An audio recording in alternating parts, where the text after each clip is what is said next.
Welcome to GS Quick Learning. The topic is delegation of authority. So let's we start.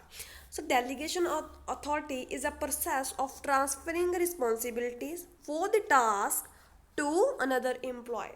So simply delegation का क्या मतलब होता है? एक प्रोसेस होता है जिसमें हम क्या करते हैं, अपनी रिस्पॉन्सिबिलिटी को ट्रांसफ़र करते हैं किसी अनदर एम्प्लॉय को, सो दैट कि वो जो टास्क है उसको कंप्लीट कर सके. Clear? So, as a manager, you can typically transfer responsibility to any of the four direct team, any your direct team. That employee may decide to delegate some of those responsibility among their team members. So simply यही बात कही गई है कि जो delegation का मतलब क्या होता है, जब एक जो मैनेजर होता है ना, अपने मान लीजिए एम्प्लॉयर है जो उनको काम देता है, उनको टास्क देता है परफॉर्म करने के लिए, बट अब इसको इसने टास्क दिया मीन्स रिस्पॉन्सिबिलिटी दी,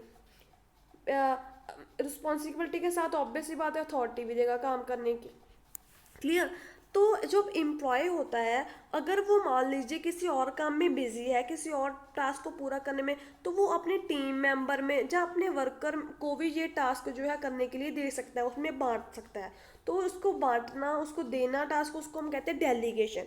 जब वो उसको टास्क देगा तो ऑब्वियसली बात है उनको अथॉरिटी भी देगा, उसको कहते हैं डेलीगेशन ऑफ अथॉरिटी. जब जो एम्प्लॉय जो वर्कर होगा जिसको उसने आगे जो डेलीगेट की है अपनी अथॉरिटी, जब वो कंप्लीट कर लेगा वर्क, तो क्या अब वो अपनी जो जब कंप्लीट कर लेगा टास्क, परफॉर्म कर लेगा अच्छे से, तो वो अपनी अथॉरिटी जो है वापस ले लेगा. तो जो एम्प्लॉयर जो है इससे अपनी अथॉरिटी वापस ले लेगा उस टास्क को परफॉर्म करने के बाद, उसको हम कहते हैं delegation of authority. So simply delegation of authority का क्या मतलब होता है, कुछ टाइम के लिए अपनी अथॉरिटी देना सो दैट कि वो अच्छे से टास्क परफॉर्म कर ले, उसके बाद उससे अपनी अथॉरिटी जो है वापस ले लेना, उसको हम कहते हैं डेलीगेशन ऑफ अथॉरिटी. अब इसके कौन कौन से बेनिफिट होते हैं? The purpose of delegation ensure, इससे हमें ये होता है कि हमें जो प्रोडक्टिविटी है ना हमारी, और जो हमारे फंक्शंस हैं अच्छे से परफॉर्म हो और हमारी प्रोडक्टिविटी बनी रहे, तो इसके लिए क्या किया जाता है, डेलीगेट कर दी जाती है अथॉरिटी. अब इसके हम पढ़ेंगे कि कौन कौन से बेनिफिट है. फर्स्ट है इंक्रीज प्रोडक्टिविटी. जैसे कि मैंने पहले ही बता दिया आपको कि it allow employ to complete work faster. अगर एक पर्सन के पास काम होता तो वो उसके पास और भी काम है, ठीक है, तो वो जो है नहीं कंप्लीट कर पाता एक पर्सन. रैदर देन जब ग्रुप ऑफ जो इंडिविजुअल है वो काम करेंगे तो काम क्या होगा, फास्टर होगा, और भी स्प्रेड आउट की हुई है इसमें डेलीगेशन, तो इससे क्या होता है, प्रोडक्टिविटी इंक्रीज होती है. उसके बाद सेकंड पॉइंट आता है कंटिन्यूटी. कहते हैं कि जब हम डेलीगेट कर देते हैं ना अथॉरिटी को, इससे कंटिन्यूटी बनी रहती है. मान लीजिए if you are busy with other task, आगे मैंने पहले बता दिया कि एक पर्सन जो है अभी वो बिजी है अदर टास्क में, तो क्या कर सकता है, वो टास्कों को कंप्लीट करने के लिए किसी दूसरे को जो है दे सकता है, डेलीगेट कर सकता है, जिससे क्या होता है, कंटिन्यूटी बनी रहती है उसकी प्रोडक्टिविटी में और एफिशिएंसी भी बनी रहती है. उसके बाद एम्प्लॉयमेंट डेवलपमेंट.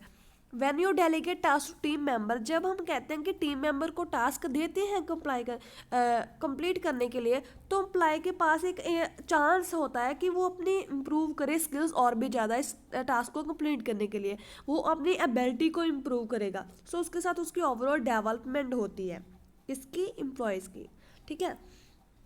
नेक्स्ट हमारे इसका बेनिफिट क्या है, एम्प्लॉय मोटिवेशन. सो इससे एम्प्लॉय मोटिवेट होता है कि हाँ मेरी भी इस फर्म में मेरी भी इस कंपनी में वैल्यू ली जा रही है, बिकॉज सो दैट कि मुझे रिस्पॉन्सिबिलिटी, मुझे अथॉरिटी मिली इस टास्क को कंप्लीट करने, मुझे ही चुना गया.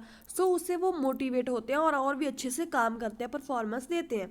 उसके बाद लास्ट पॉइंट इसमें नेक्स्ट है कैरियर ग्रोथ अपॉर्चुनिटी. जब उनको जो लो लेवल होते हैं उनको डेलीगेट कर दे जाते, लो लेवल एम्प्लॉयज़ जो होते हैं जब उनको डेलीगेट कर दी जाती है अथॉरिटी, तो वो क्या करते हैं, अपने एक्सपीरियंस स्किल को और भी ज़्यादा डेवलप करते हैं, और उससे क्या होता है, उनको न्यू न्यू अपॉर्चुनिटीज़ मिलती हैं आगे काम करने की. क्लियर? उसके बाद हमारे पास है वेज ऑफ डेलीगेट अथॉरिटी. कौन कौन से वेज होते हैं, हम कैसे डेलीगेट करते हैं अथॉरिटी. फर्स्ट हमारा पास होता है डिपार्टमेंट्स.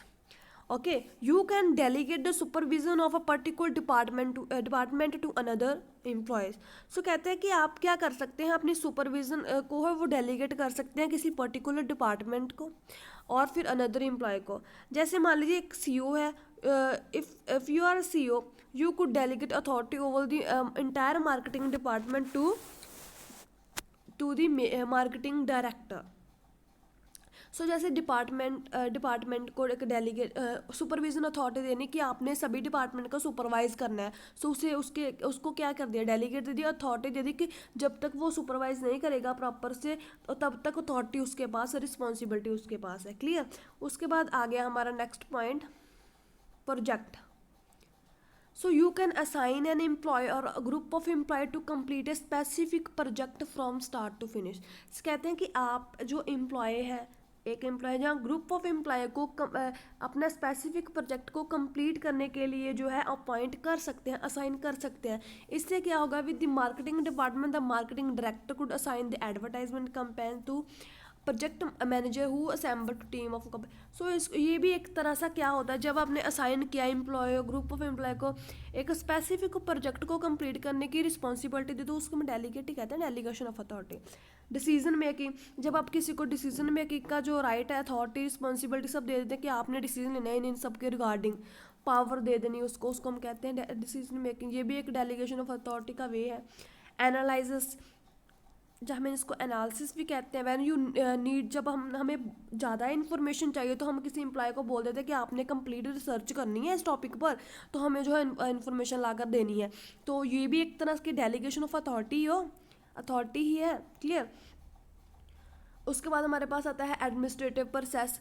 एडमिनिस्ट्रेट मीन्स एडमिनिस्ट्रेट करना किसी को. ठीक है. जब हम ये ड्यूटी किसी एम्प्लॉय को दे देते हैं कि आपने सभी का एडमिनिस्ट्रेट करना है, मार्केटिंग मैनेजर जैसे लिखा हुआ है, as the marketing manager first you में assign client communication to marketing.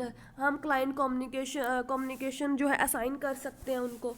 Okay. तो ये सब क्या है, एक वेज होते हैं कि हम कैसे डेलीगेट करते हैं. In this of this category the delegation होती है मे बी टेम्पररी और ऑन गोइंग. ज़्यादा तो टेम्पररी होगी. जैसे मैंने बताया था कि टास्क, जब तक टास्क कंप्लीट नहीं होगा उसके पास रहेगी रिस्पॉन्सिबिलिटी और अथॉरिटी. जब टास्क कंप्लीट हो गया तभी उनसे वापस ली जाएगी, जहाँ फिर उनको ऑनगोइंग आगे भी दी जाएगी. ओके. 2 टाइप की हो सकती है. So employee complete temporary task on one time and short time basis while ongoing involve the long term. अब जो ऑनगोइंग होगी वो लॉन्ग टर्म होगी और टेम्पररी मीन शॉर्ट टर्म. जब टास्क कंप्लीट तो वापस लेनी. क्लियर. उसके बाद हमारे पास है कि how to delegate authority.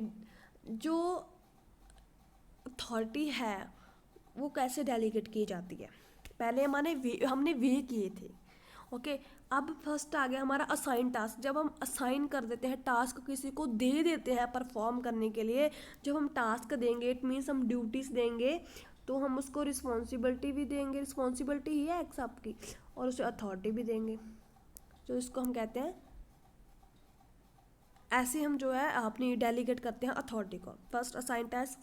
Second हमारे पास है set clear expectation. So communicate the duties you are assigning to employ और एम्प्लॉयज डिटेल योर एक्सपेक्टेशन है सेट.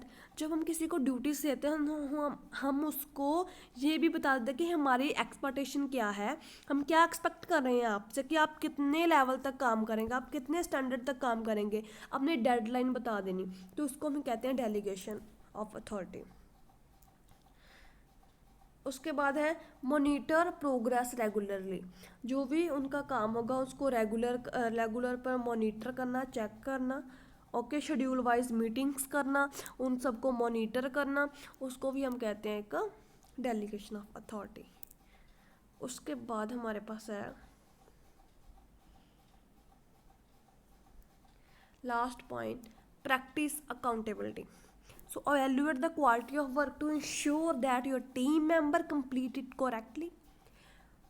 वर्क की क्वालिटी चेक करने के लिए हम इंश्योर करते हैं कि हमारी जो टीम है वो कंप्लीट कर रही है वर्क अच्छे से, करेक्टली, एक्यूरेट वे से. For a temporary delegation of authority this step में involve one time analysis task is complete. So delegation authority में क्या होता है कि हम जो एक एनालिसिस करते हैं कि जो अच्छे से काम हुआ है, कंप्लीट हुआ है, जिसको हम कहते हैं डेलीगेशन ऑफ अथॉरिटी.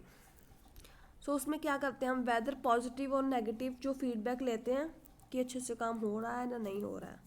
अगर अच्छे से होगा तो हम पॉजिटिव अपना व्यू देंगे, फीडबैक देंगे. अगर नेगेटिव होगा तो हम अच्छे से नहीं होगा तो हम नेगेटिव व्यू देंगे. Okay. So thank you so much. Keep on watching, keep on learning.